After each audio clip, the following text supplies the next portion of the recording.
అండి welcome back to my channel Yadadri అమ్మాయి. ఈరోజు మన ఛానల్లో వచ్చేసి వినాయక చవితి సందర్భంగా మనము వినాయకుడికి అందంగా మండపాన్ని ఎలా అలంకరించుకోవాలో ఈజీగా తొందరగా తక్కువ బడ్జెట్లోనే మనం ఇంట్లో ఎలా రెడీ చేసుకోవాలో చూసేద్దాం, వచ్చేసేయండి అండి. థర్మాకోల్ షీట్ అయితే మేము ఫస్ట్ ఇంత పెద్దది తెచ్చుకున్నాము. దాన్ని వచ్చేసి ఇలా మధ్యలోకి చూడండి, ఈ విధంగా మధ్యలోకి ఇంత స్పేస్లో కట్ చేసుకున్నాము. అదేవిధంగా 4 పీసెస్ అయితే ఇందులో కట్ చేసుకోవాలి. ఈ విధంగా సేమ్ సైజ్ పెట్టి అంత సైజులోనే ఇలా 4 పీసెస్ అయితే కట్ చేసుకోవాలి అండి. థర్మాకోల్ని ఈ విధంగా అయితే 4 పీసెస్గా కట్ చేసుకున్నాము. ఇది వచ్చేసి బ్యాక్ సైడు కొంచెం పెద్దగా కట్ చేసుకున్నాము. కొంచెం ముందర సైజు వచ్చి కొంచెం సైజు తక్కువ చేసి ఈ విధంగా కట్ చేసినాము. ఇది ముందర సైజు వస్తుంది. మొత్తం అయినాక మీకు చూపిస్తాను. ఇది వచ్చేసి మళ్ళీ ఇక్కడ అది స్కెచ్తో మనము సైజు ఎంత ఉందో గీసేసుకొని హోల్ చేసి దాంట్లో ఈ థర్మాకోల్ని ఫిట్ చేయాలి. చూడండి, ఈ విధంగా సైజు చూసి మనం కట్ చేసుకోవాలి అంతే. ఇలా హోల్ అయితే మనం పెట్టేసుకున్నాం కదా, దాంట్లో ఈ థర్మాకోల్ని ఫిట్ చేయడమే అంతే. ఈ విధంగా గణపతికి మండపానికి అయితే మంచిగా డెకరేషన్ చేసుకోవచ్చు అండి. మనము ఈ థర్మాకోల్కి ఈ విధంగా 4 సైడ్లో పెట్టుకున్నాం కదా, అదే విధంగా ఇంకో పైన షీట్ కూడా హోల్స్ సేమ్ కింద ఏ విధంగా పెట్టుకున్నామో ఆ విధంగా కట్ చేసుకొని ఈ పైన అనేది ఫిట్ చేసుకోవాలి. ఇందులో ఈ విధంగా ఫిక్స్ చేయాలి. కింద ఏ విధంగా చేసినామో పైన కూడా ఈ విధంగా ఫిక్స్ చేస్తే మనకు థర్మాకోల్ అనేది గాలి వచ్చినా కూడా ఏమీ కాదనమాట, ఫిక్స్ అయి ఉంటుంది. చూడండి ఎంత బాగుందో. చూడండి, మనకు ఇది వచ్చేసి ఫ్రంట్, అది వచ్చేసి బ్యాక్ అనమాట. ఈ విధంగా ఇందులో ఫిక్స్ చేసేసినాము అండి. ఈ విధంగా పైన కూడా మనం ఫిక్స్ చేసేసినాం కదా, ఈ విధంగా పెట్టుకుంటే స్ట్రాంగ్ ఉంటుంది అనమాట, ఎటు జరగదు ఈ థర్మాకోల్ అనేది. ఓకేనా? చూడండి, ఇట్లా బ్యాక్గ్రౌండ్ అయితే ఇంకో థర్మాకోల్ షీట్ మిగులుతుంది కదా, అదైతే మామూలుగా ఇలా పెట్టుకున్నాము. పైన వచ్చేసి గోపురం లాగా రెడీ చేద్దాం అనుకుంటున్నాము. గోపురానికి చూడండి ఇలా సన్నగా పీసెస్ ఉంటాయి కదా, ఇది ఫస్ట్ లెవెల్, ఇది ఫస్ట్, ఇది సెకండ్, థర్డ్, ఇట్లా 5 స్టెప్స్ వస్తాయి. మేమైతే ఈ విధంగా గోపురాన్ని సెట్ చేసుకున్నాము. చూసారుగా 6 స్టెప్స్. మీరు లెవెల్స్ ఎన్నైనా పెట్టుకోవచ్చు. ఇలా గోపురం లాగా వచ్చేలాగా పెట్టుకోండి. చూడండి, ఇప్పుడు మండపం ఏ విధంగా కనిపిస్తుందో మనకు.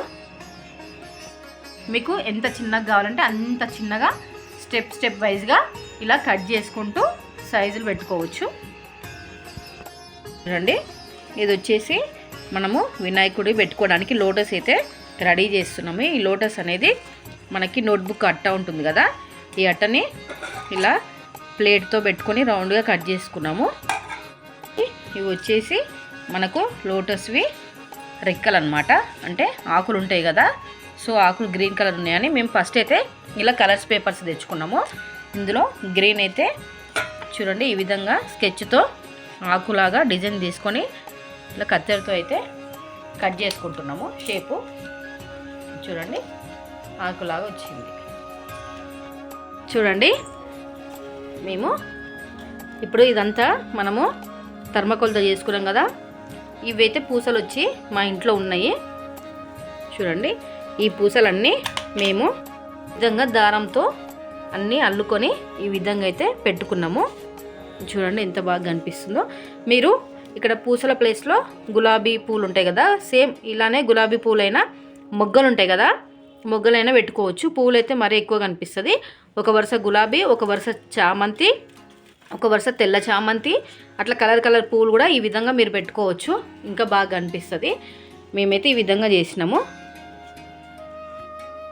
ఇలా ముందుకు తోరణాలు వచ్చేసి మనము ఈ శారీలు వేసేసి ఉంటాయి కదా బ్లౌజులకి వేసుకునేటి, అవైతే ఇంట్లో ఉండే చూడండి ఆ లేసెస్ కూడా మేము ఈ విధంగా మంచి ముంగట తోరణాల్లాగా అయితే ఈ విధంగా డెకరేషన్ చేసుకుంటున్నాము.